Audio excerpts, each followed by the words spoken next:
So Sure. when I was as in high school and college, right, we used shrooms. We would go see the Grateful Dead. We would go to concerts and eat mushrooms. I'd never heard of using them in a ceremonial or sacred way until I came to plant medicines. Now, people come to psilocybin for recreation. I mean, I'm sorry, for ceremonial use and with intention.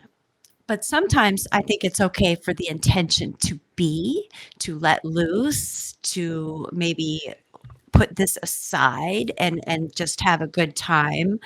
Um, I'm not talking about going to a bar and drinking and using mushrooms, but using mushrooms, we don't drink. We don't believe in using psilocybin and drinking and that sort of thing by any means.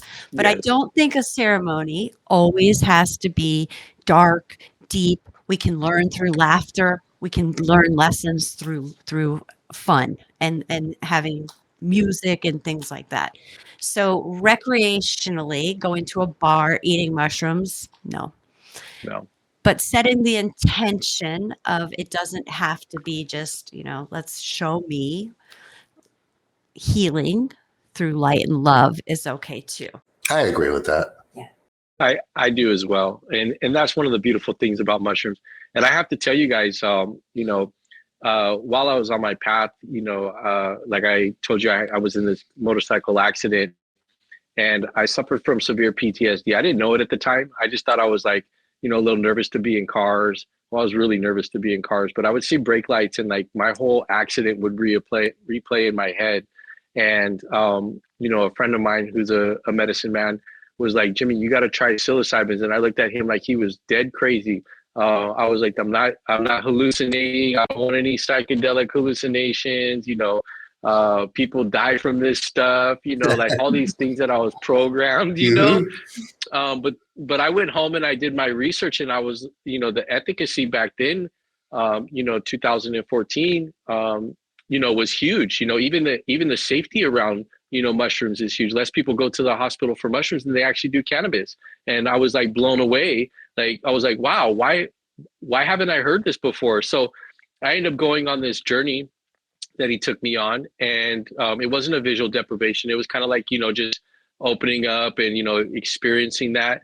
And the next day I was in a car comfortably, and I was so blown away that one journey, one experience freed me from this thing that I had been dealing with since 2009 to 2014, and, it literally freed me and saved my life, because it was so debilitating not being able to get in a car and drive, and, going back to this whole programming, they've programmed us to think that these medicines are so dangerous and bad for us and we're going to lose our mind and stuff like that. When in the reality is it's actually healing our mind. So it's true. Creating new neural pathways. So it's true. Helping people heal. Oh my gosh, it's just wow. Remember when they used to tell us we can't create new neural pathways, we can't regenerate our brains, we cannot? Listen. Yes.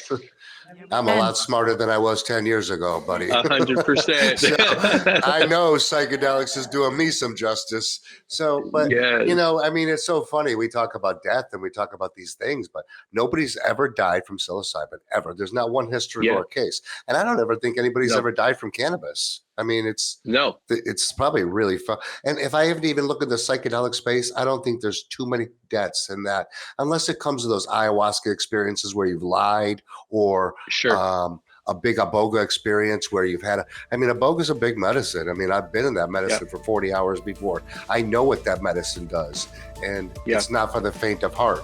But that medicine right there, that's the game changer. Iboga, the game changer. For sure. Yeah. If you want to reset your whole reset, there's nothing better.